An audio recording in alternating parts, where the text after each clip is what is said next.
Yo, what is going on, everyone? My name is Nick, or The Notorious Fantasy, and in today's video, we're going to be going in depth into my week number 10 tight end start or sit decisions. But before we could get into things, I would like to ask that if you guys are new to the channel and you do end up enjoying today's video, that you please make sure to hit that subscribe button down below. And while you're down there, whether you are new to the channel or not, please make sure that you do leave a like on today's video. It would help me out a ton. And if you do want to follow me on Twitter, please do so at NotoriousFNTSY. It is also important to note that we have 4 teams on bye this week: the Baltimore Ravens, the Cincinnati Bengals, the New York Jumbo Jets, and the New England Patriots. And also, if you have any questions about week 10, please ask down below in the comment section. I love to talk to you guys down there. So without further ado, let's get into my week number 10 tight end start or sit decisions. We begin with Thursday Night Football, the Atlanta Falcons at the Carolina Panthers. In this matchup, I will be reluctantly starting Kyle Pitts. Now, Kyle Pitts' season could be described in one simple way: a roller coaster of sadness. He will finally have a great game, and then right after that, he will immediately kick you directly in the ass by shitting on your chest and having an awful game. It is almost like a blind squirrel finds a nut every once in a while. This season for Kyle Pitts has been such a disaster, but yet, since the landscape at the tight end position is so fucking bad and so hard to determine and so hard to find someone off the waiver wire to play, that you are basically stuck in this roller coaster of sadness week in and week out with Kyle Pitts. There's going to be games, and there's probably going to be a game in the next couple of weeks where this guy scores 20 plus points, but there's also going to be games where he scores 4 points. It is incredibly hard to decipher Kyle Pitts game in and game out, and even with the team throwing more over the last couple of weeks, he has still had games where he was an immense disappointment. So this week on Thursday Night Football up against the Panthers, I'm going to play him again, but I don't feel confident doing so. For the Carolina Panthers, Tommy Make That Ass Tremble is going to be a sit. Next up, we got the Seattle Seahawks at the Tampa Bay Buccaneers, but it's not in Tampa Bay, it's in Munich, Germany. In this matchup, I will be firing up Cade Otton, but Cade Otton is one of those bottom of the barrel tight end starts. I really like the matchup up against the Seahawks defense, but I highly doubt that Tom Brady's going to have to throw the ball as many times as he threw the ball last week in that game up against the LA Rams, in which we saw Cade Otton have a solid game. Now, over the last couple of weeks, I've talked pretty decently, at least, about Cade Otton. I've talked about how he does have upside because he's on the Bucs. Tom Brady doesn't necessarily throw the ball to the tight end as much when that tight end's name isn't Rob Gronkowski or Aaron Hernandez, but at the end of the day, Cade Otton was still seeing a couple of targets. There was always going to be a game when he had a good game, and obviously that was last week up against the LA Rams. I like the matchup a ton up against Seattle, so he is a start-worthy tight end. Noah Fant and Will Dissly are both very solid NFL tight ends. The issue is that they are on the exact same team, which hurts them week in and week out. It's very hard to determine who to start, and they kind of are parasitic. They fuck each other over.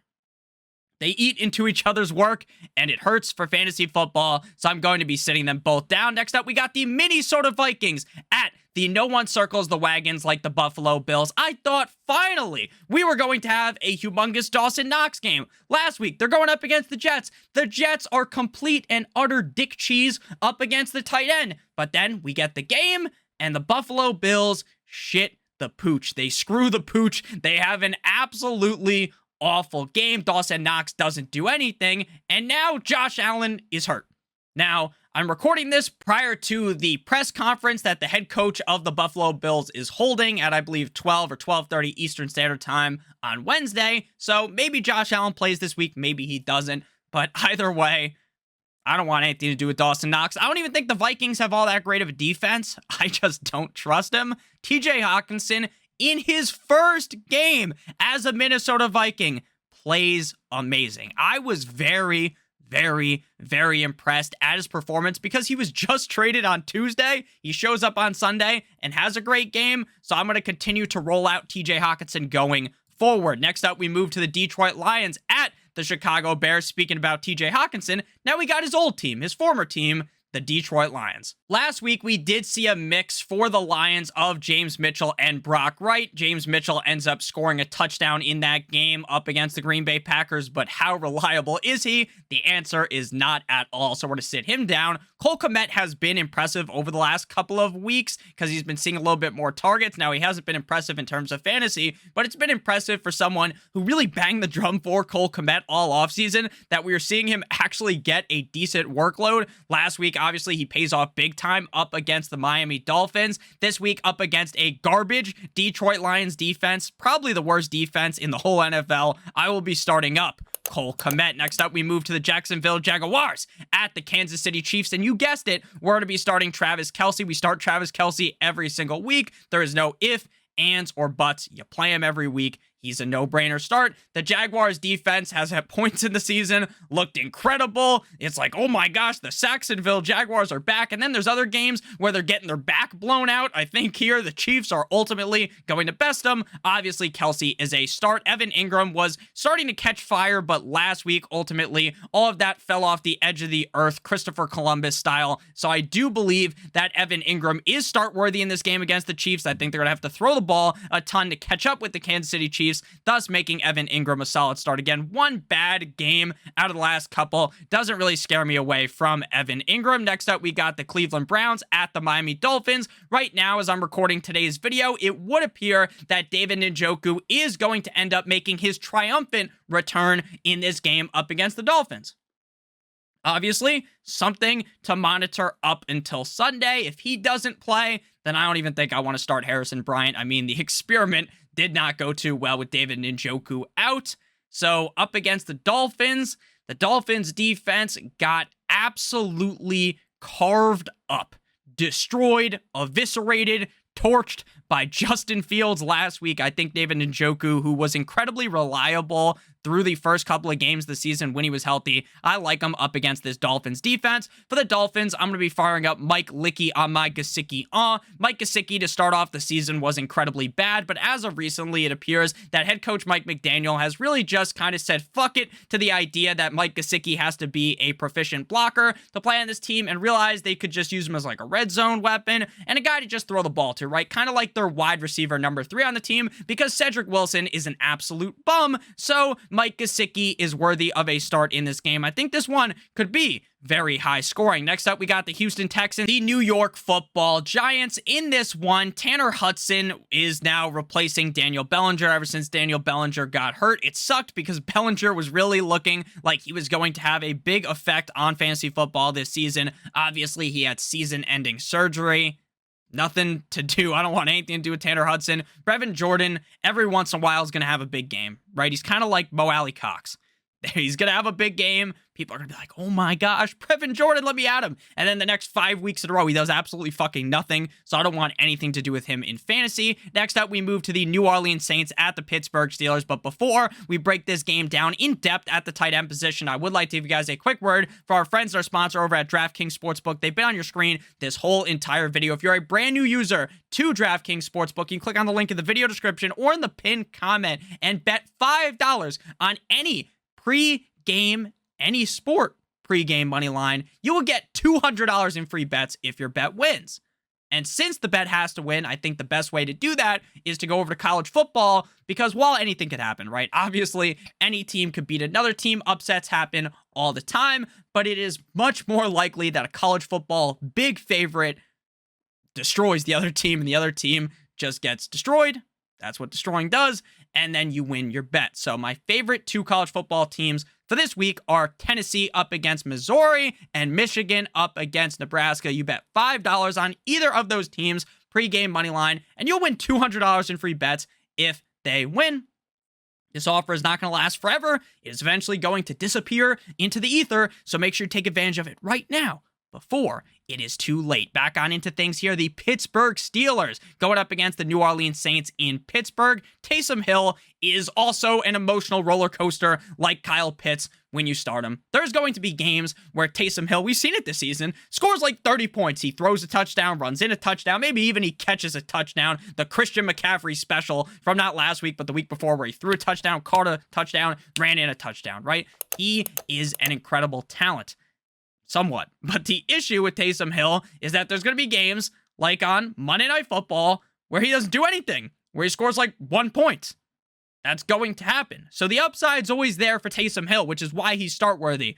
But he is far from a super safe tight end. He's not double wrapping condoms around your team's roster. He is raw dogging it. He is incredibly risky. Pat Freiermuth continues to see a ass load of targets for the Pittsburgh Steelers. The Steelers trade away Chase Claypool to the Bears, even further widening the amount of targets that Pat Freiermuth could see. For the New Orleans Saints, they also have Juwan Johnson. We're always going to see Juwan Johnson potentially have the upside to have a decent game. On Monday Night Football, we saw him score that touchdown, but this week, I think they're going to pivot back to Jameis. At least they should. And in that case, I don't really want anything to do with Juwan Johnson. Next up, we got the Denver Broncos at the Le Titans. The Denver Broncos offense all year long has been abysmal. Sure, they've had some flashes of greatness, but the defense is what really carries the Denver Broncos. This week up against the Tennessee Titans, even though the defense has really been this bright spot on this team, Greg Dulcich has continued to impress through his first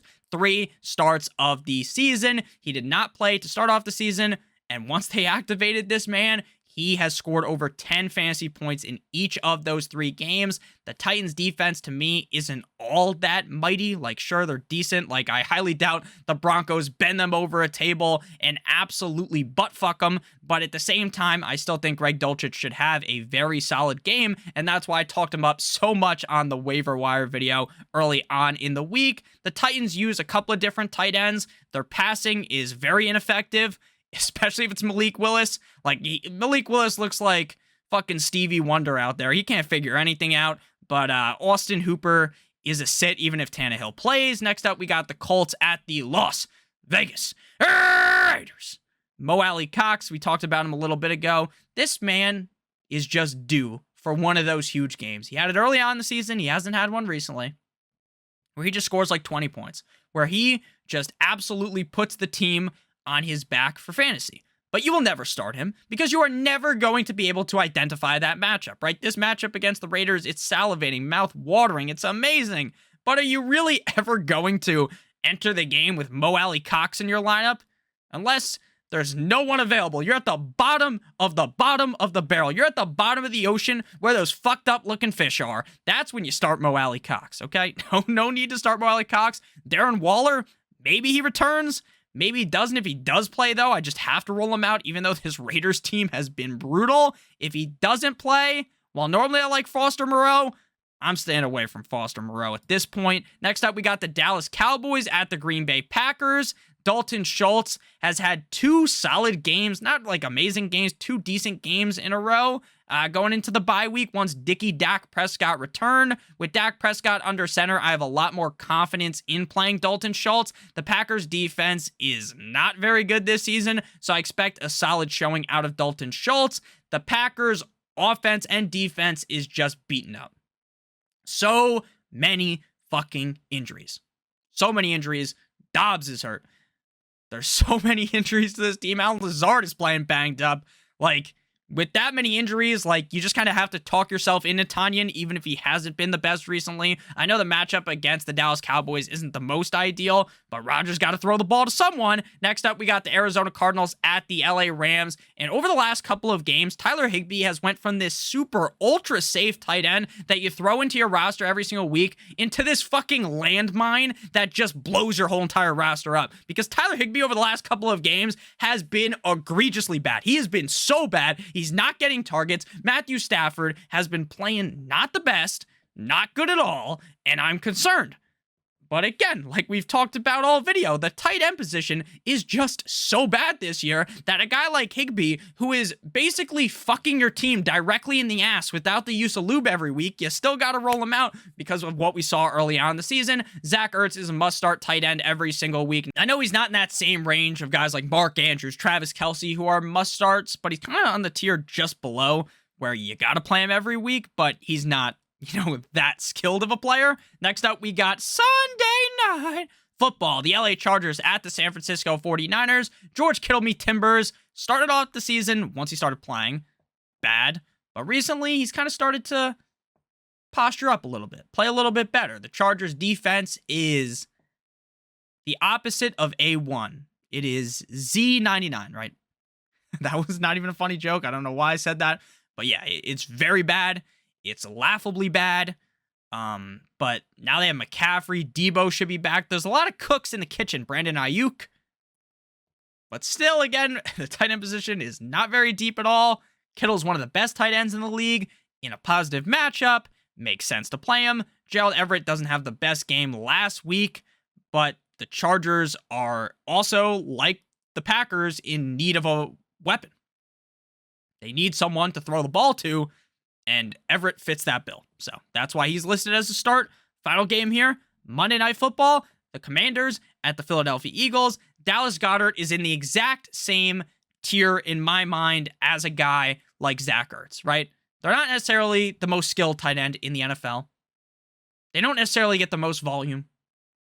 But you know, every week you throw them in your lineup, you're not going to be looking at it on Sunday night or Monday night, I guess in this case, after the game, and you're like, fuck, I wish I didn't start Dallas Goedert. Now, obviously, there's those games for every tight end, but most nights, you're very happy with Goedert. Puts up some solid numbies, does decent, could have a huge game, right? Could score multiple touchdowns. This Eagles offense is potent. This Eagles offense is excellent. And if Heineke is able to push the agenda in this game, make this a back-and-forth game, then Goedert could have a really great performance. I just expect him to be top 5, top 6 tight end every week, and I'm happy with that. Logan Thomas is a sit.